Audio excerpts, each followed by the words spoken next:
দিদি, আজ তুমি কেমন তারা কাজ করতে যাচ্ছিলে বলো দেখিনি? একটিবারও ভাবলে না তাই না যে সংসারে আমরাও আছি?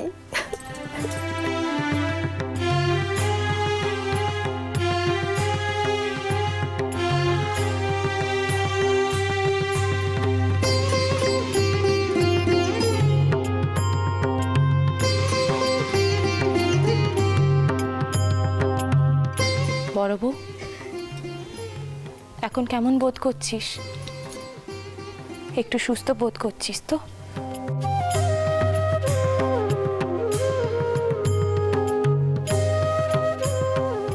যখন অজ্ঞান হয়ে গেছিল, রামকুমার যখন আমায় মন্দিরে নিয়ে গেছিল, মায়ের পায়ের ফুল কপালে টেকে দিয়েছিল। বড় বউ, একখানা কথা কইবি আমাকে? মা এদিকে তোর জন্য সমানে লড়াই করে যাচ্ছে, তোকে নিজের ঘরে নিয়ে পর্যন্ত রেখেছে, এসব নিয়ে বড়দিদির সঙ্গে সমানে কথা কাটাকাটি হচ্ছে, আর তুই তুই একবারও ভাবলি না এই সিদ্ধান্ত নেওয়ার আগে?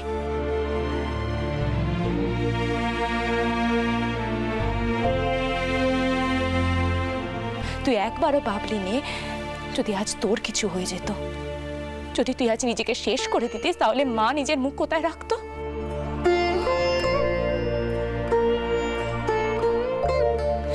মা নিজের মুখ সমাজে দেখাতে পারতো কি?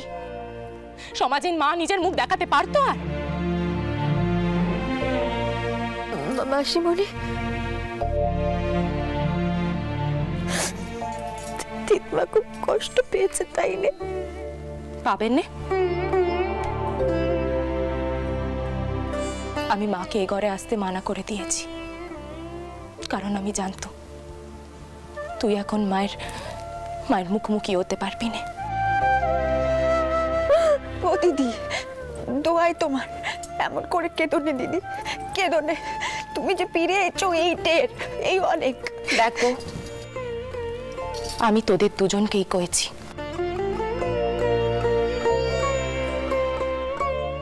এ সংসারের মান সম্মান কিন্তু বউদের উপরেই নির্ভর করে।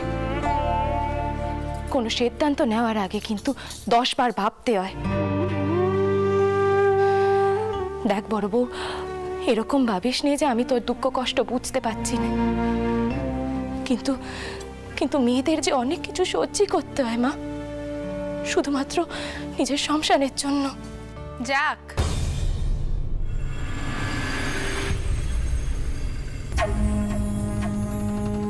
তবু এটা দেখে ভালো লাগছে যে তুমি তোমার মাসিমণির ঘরে ঠাঁই পেয়েছো। তবে এটা হওয়ারই ছিল, কারণ তোমার মাসিমণি তো চিরটা কাল নিজের বোনপোর থেকে বোনপো বউয়ের ওপরে দরদ দেখিয়েছে।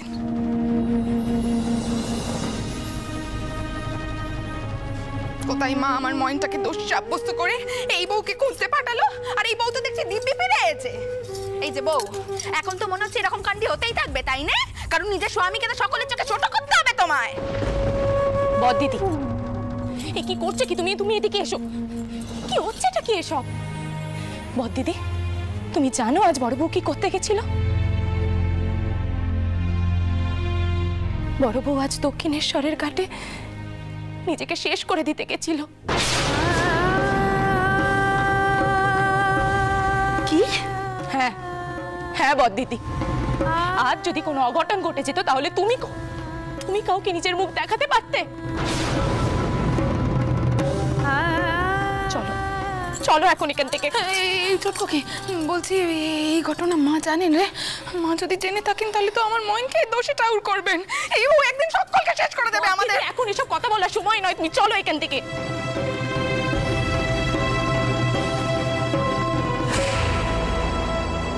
আস্তে আস্তে দেখি।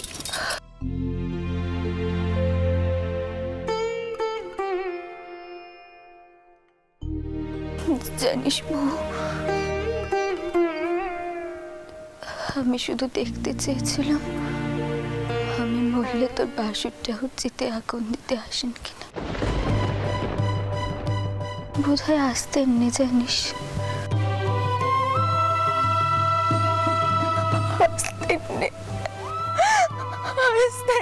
উনি আমি একটু আসছি দিদি, এক্ষুনি চলে আসবো, এক্ষুনি চলে আসবো।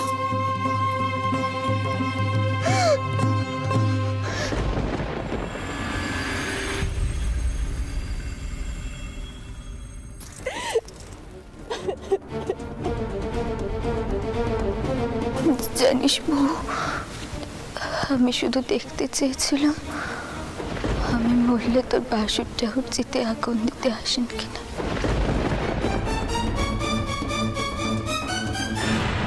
আচ্ছা বউঠান এখন কেমন আছেন বলুন তো? এখন কি কোনো ডাক্তার বুদ্ধি? এ কি আপনার কি হয়েছে? আচ্ছা আপনি ভাবে কান্নাকাটি করছেন কেন? শুনছেন? আচ্ছা আবার একখানা কথা দেবেন, আমি যতই দোষ করি না কেন দয়া করে আমাকে কখনো পায়ে ঠেলে দেবেন না। আপনি আবার যত খুশি ধমক দিন, যত খুশি শাসন করুন, আমি কখনো কিচ্ছুটি কইব না, শুধু আমায় অবহেলা করবেন না আপনি। আমি কি কখনো তেমন কিছু করেছি? আমি কি কখনো কোনোভাবে আপনাকে অসম্মান করেছি? না না, আপনি সেটা আমায় খুলে বলতে পারেন। আমি কি আমার নিজের কর্তব্যে কখনো কোনো ত্রুটি করেছি? বরং আপনিই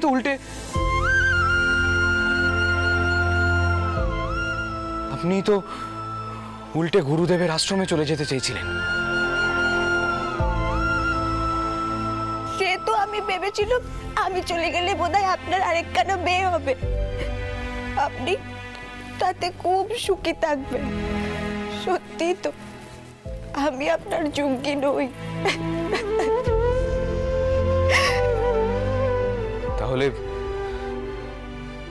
তাহলে আপনাকে একখানা অনুরোধ করব, আপনি দয়া করে এরপর থেকে আমার একার সুখের কথা আর ভাবতে যাবেন। আর সর্বক্ষণ ওই পায়ে ঠেলা জাতীয় কথা আমার সামনে আর বলবেন না। আপনার স্থান কখনোই আমার পায়ে নয়, এই কথাটাই আমি আপনাকে বিয়ের পর থেকে বারবার বোঝানোর চেষ্টা করছি।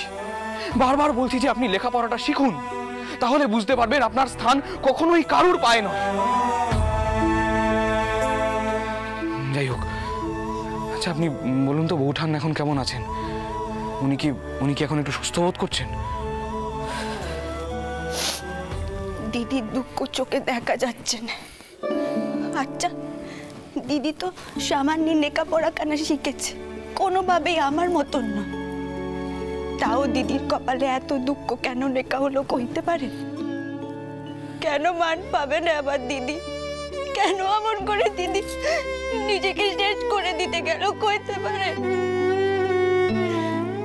মেয়ে মানুষের দুঃখ কষ্ট বোধহয় শুধু লেখাপড়া দিয়ে কাটান দেওয়া যায় না, তার জন্য অনেকখানি ভাগ্যি লাগে, অনেক পুণ্যি করতে হয়, অনেক পুণ্যি।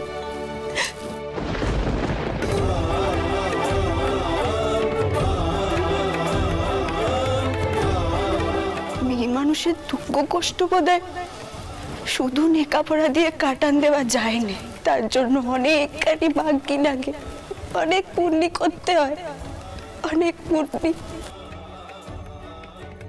শুনুন, আপনি কিন্তু এই কারণে আবার লেখাপড়াটা বন্ধ করে দেবেন না, দোহাই আপনার।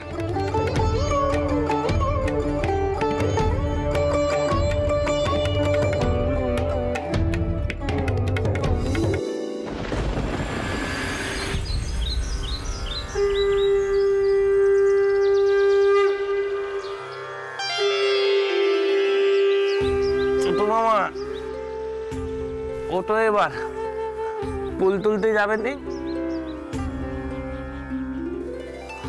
ছোট মামা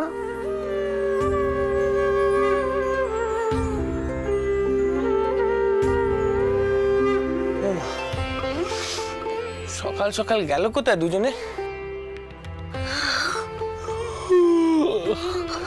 আমারে না ডেকে কি মন্দিরে চলে গেল আবার? এমন তো হয়নি কখনো।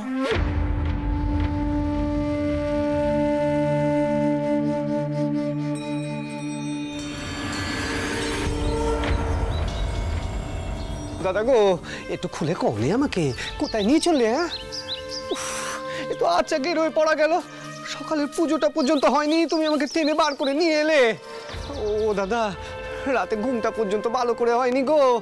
আচ্ছা, কি কান্ডি বলো তো তোমার? তুমি আমায় কইবে কইবে তুমি আমায় কোথায় নিয়ে চললে? তুই কি একটু চুপ করে থাকতে পারিস না? কেন পারবো না? চুপ করে থাকতে কেন পারবো না? কিন্তু তার জন্যই আমাকে যে সব খুলে কইতে হবে।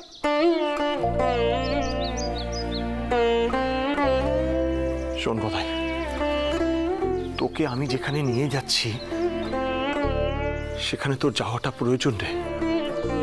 গদাই, তুই আমার উপর এটুকু ভরসা করতে পারছিস না? একবার বলছিস কামার পুকুর ফিরে যাবি, একবার পাগলের মতো কথার মাঝখানে ঘর ছেড়ে বেরিয়ে যাচ্ছিস। গদাই, ছোট থেকে তোর দাদাই তো তোকে এত বড় করে তুলল রে, তাই তুই দাদাকে কোনো প্রশ্ন না করে দাদার সঙ্গে যেতে পারছিস না? কেন পারবো না গো? তবে এখন আমাকে একটু জিরোতে হবে। ওরে বাবা গো, আমি আর পাচ্ছি না গো। ওই দেখো, ওই দেখো গদাই, শোন আমার কথা শোন। গদাই, পাচ্ছি না গো, আমাকে একটু জিরোতে হবে। গদাই তুই বসবি না, চল। বাবা, পা ব্যথা করছে তো। আমি এখন একটু এখানে বসবো, পরে যাবো কোন। ওরে বাবা গো।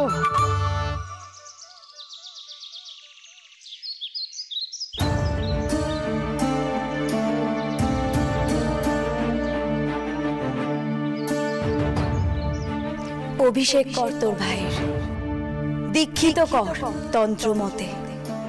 এই প্রদীপ নিয়ে যা, এই প্রদীপ নিপতে দিস না রামকুমার। তোর ভাইয়ের অভিষেক হলে এই প্রদীপ ভাসিয়ে দিস। তুমি বলো মা, কি করে গদাইকে দীক্ষা দেওয়াবো? সে যে কোনো মতেই তৈরি হতে পারছে না, আর আমিও তাকে সবকিছু জানানোর সাহস পাচ্ছি না। পাছে সে একেবারে বেঁকে বসে।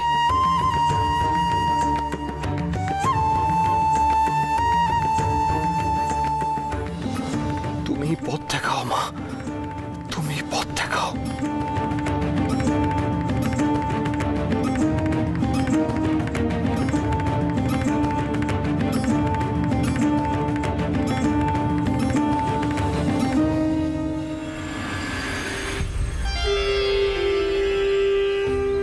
ছোট মামা, ও ছোট মামা, বড় মামা, বড় মামা, ছোট মামা, বোঝো কান্ডি কানা, কোথায় যে গেল দুজনে মিলে। এখন দুই ঘরে পুরোহিতদের আমি কি কইব? ও ছোট মামা, হৃদয় ঠাকুর, রানীমা,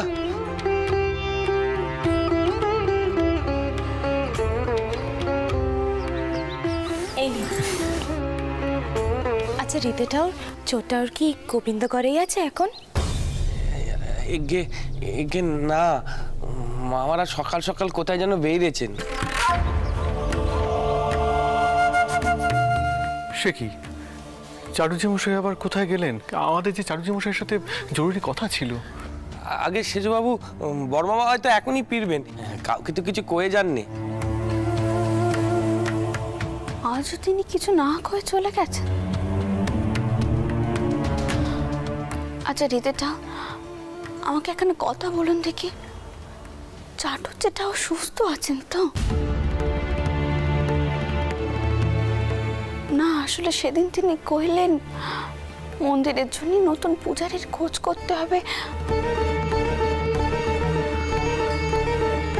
আসলে আপনি সারাক্ষণ ওনার সাথে সাথেই থাকেন তো, তাই আপনাকে শুধোচ্ছি আর কি। ছোট বর্চাজিও কয়েছেন, তিনি এ বিষয়ে কিছু জানলে আমাকে জানাবেন। ছোট মামা তো কিছু কয়ে যায়নি। আপনারা আপনারা কালীঘরে যান, বদনটাও এক্ষুনি কালীঘরের পুজো শুরু করবেন। আমি পুজোর তালা দিয়ে আসছি। আপনারা যেভাবে আমাদের উপকার করলেন, আমরা সারাটা জীবন আপনাদের কাছে কৃতজ্ঞ হয়ে থাকব।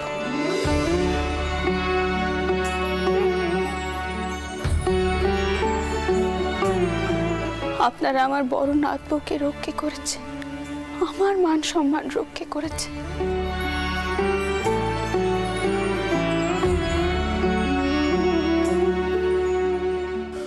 জানো তো মতুর, এই কথাখানাই চাটুর্যে ঠাকুরকে আমি আগে কইব, তারপরে কইব আমরা কি এমন অপরাধ করেছি যার জন্য তিনি আমাদেরকে ছেড়ে চলে যেতে চাইছেন।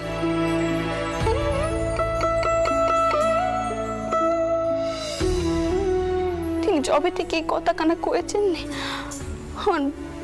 আমার বুদ্ধি শুদ্ধি কেমন যেন নোখ পাচ্ছে জানো তো।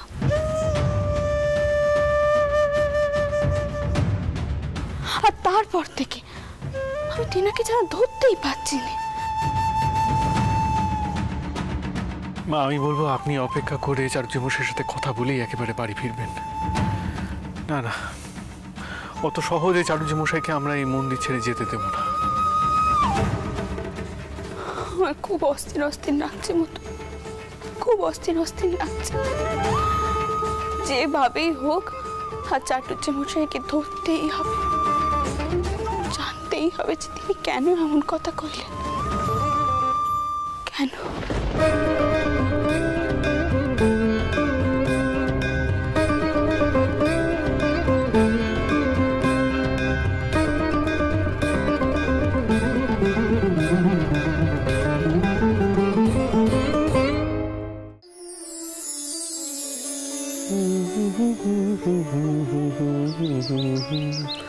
তলাতল পাতাল খুঁজলে, তলাতল পাতাল খুঁজলে,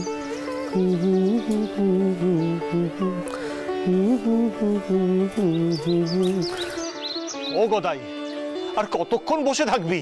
দেরি হয়ে যাচ্ছে তো, আমাদের আবার মন্দিরে ফিরতে হবে।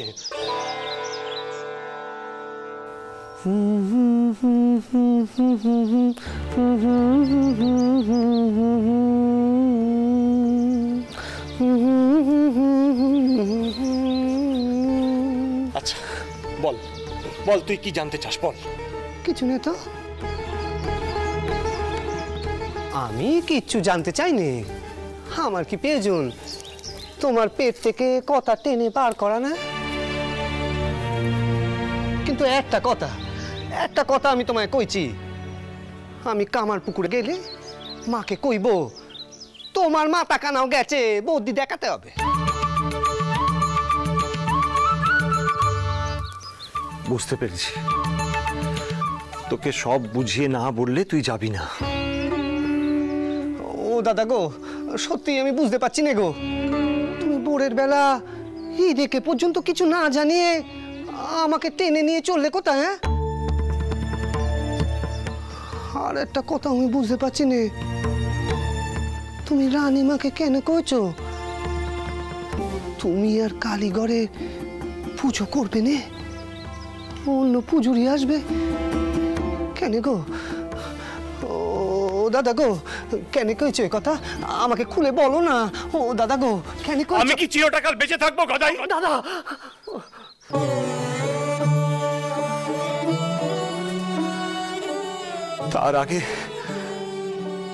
তার আগে মায়ের পুজোরির ব্যবস্থা করে যেতে হবে তো আমায়।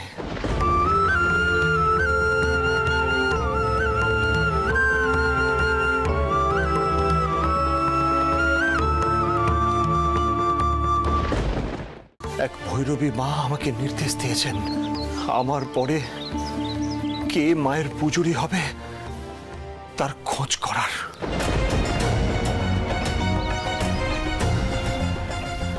কোথায়?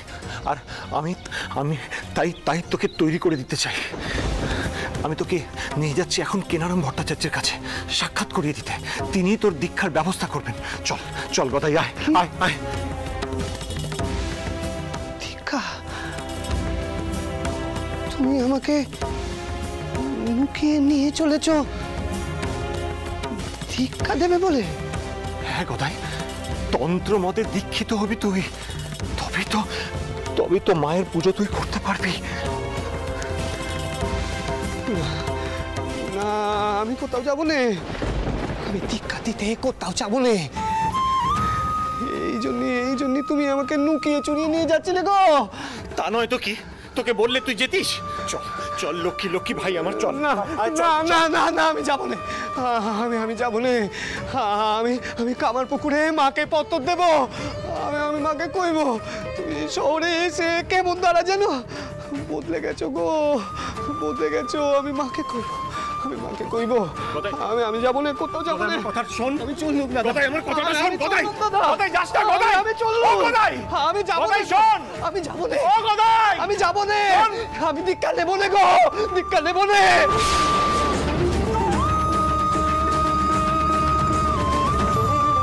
কি করে এই পাগলটাকে বোঝাই, কি করে বলি যে, কি করে বলবো আমি ওকে যে সত্যি আমার দিন ফুরিয়ে আসছে।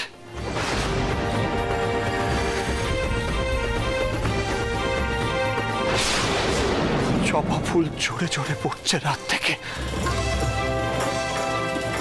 দিন ফুরিয়ে আসছে আমার।